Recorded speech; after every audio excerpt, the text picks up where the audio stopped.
这是的，各位观众朋友，晚上好，欢迎您收看藏人行政中央电视台本周西藏华语节目。今天是藏历2144年1月13号，公元2017年3月10号。这期的主要新闻有：达赖喇嘛尊者呼吁西藏妇女要为全球和平与和谐做出贡献；美国自由之家报告，西藏仍然是世界上最不自由的国度。驻俄罗斯办事处在图瓦佛教共和国举办西藏图片展。藏人行政中央驻南非办事处代表会晤支持西藏连线小组。联合国人权专员质问中共强拆西藏拉荣佛学院与亚青佛学院事件。下面请看详细内容。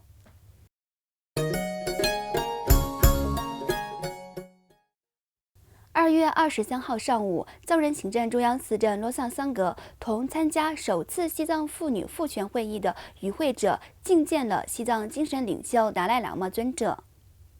达赖喇嘛尊者对与会者1小时的会晤中，嘎下对西藏妇女妇权政策修订版所付出的努力及组织该会议等事宜给予高度赞扬，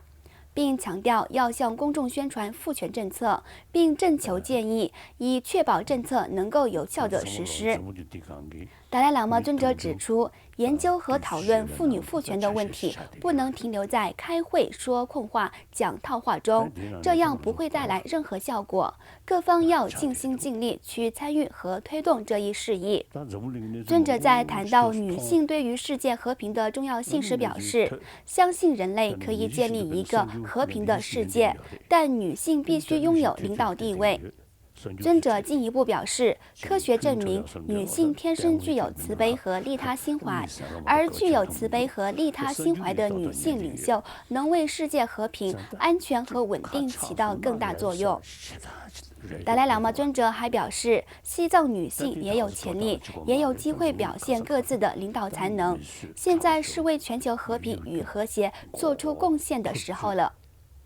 为期3天的西藏妇女妇权会议是由藏人行政中央内政部妇女妇权办公室主办，来自印度、尼泊尔等西藏流亡社区不同层次和领域的340多名女性参加了该会议。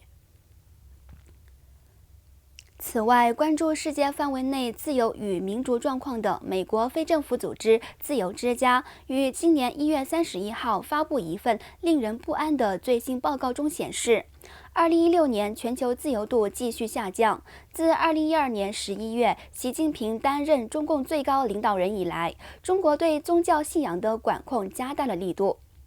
根据标题为《中国精神之战：习近平的宗教复兴、压迫与抵抗》的报告中，分析了中国的佛教、道教、天主教、基督教、伊斯兰教、藏传佛教和法论大法等宗教团体的状况。报告提到，习近平主席继续大力推行前任主席胡锦涛对宗教的压制政策，同时对某些领域的控制加大了力度。新措施包括惩罚对自焚者的援助，取消以前允许的传统节日，增加对个人实践宗教信仰的限制，更进一步地操纵藏传佛教和宗教领袖的选择权利。自由之家的民粹与屠宰者：全球民主的双重威胁年度报告中，也对中国占领下的西藏列为全球第2个最不自由的地区。下面让我们来看看藏人行政中央驻外办事处的最新消息。上周三3月1号，在达赖喇嘛尊者及藏人行政中央驻俄罗斯、蒙古和独联体国家的荣誉代表戴洛仁波切和莫斯科保护西藏文化基金会的联合组织下，在俄罗斯联邦图瓦佛教共和国首都科兹勒举办了主题为“达赖喇嘛乃至有虚空”的图片展。图瓦佛教共和国领导人肖凡克拉尔先生对此次举办的达赖喇嘛乃至有虚空图片展表示支持。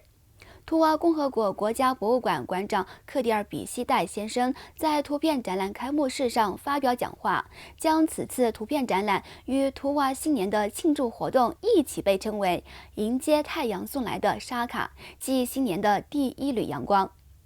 达赖喇嘛尊者最后一次访问图瓦佛教共和国是在1992年，其后由于中国与俄罗斯联邦拉近关系，当局一直拒绝图瓦佛教共和国佛教团体和非政府组织提交的达赖喇嘛尊者入境俄罗斯的签证申请。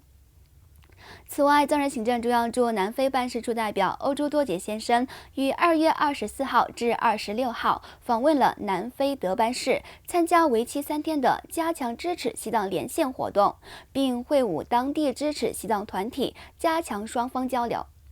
欧洲多杰先生是20年以来首次访问该争议地区的藏人行政中央驻南非办事处代表。代表欧洲多杰先生在圣雄甘地的孙女埃勒甘地的陪同下，同绿色和平、国际妇女发展等组织的35名代表发表了以青藏高原的全球意义为主题的演讲。该活动是由总部设立于南非德班市的西藏协会组织。与此同时，在第34届联合国人权理事会会议前夕，6名来自不同国家的联合国人权专家在一份特别报告上联署签名，要求中国政府回应关于拉荣五明佛学院和亚青佛学院遭大规模拆毁的相关问题。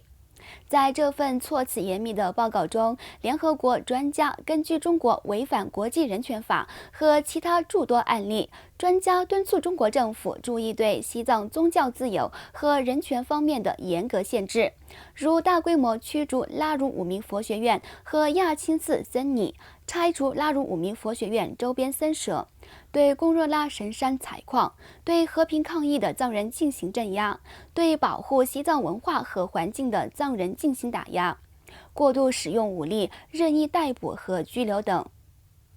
联合国专家要求中国政府对西藏严重人权状况的8个领域作出回应，以追究他们在法律和道义上所造成的破坏，确保相关单位和人员为所指控的违法行为负责。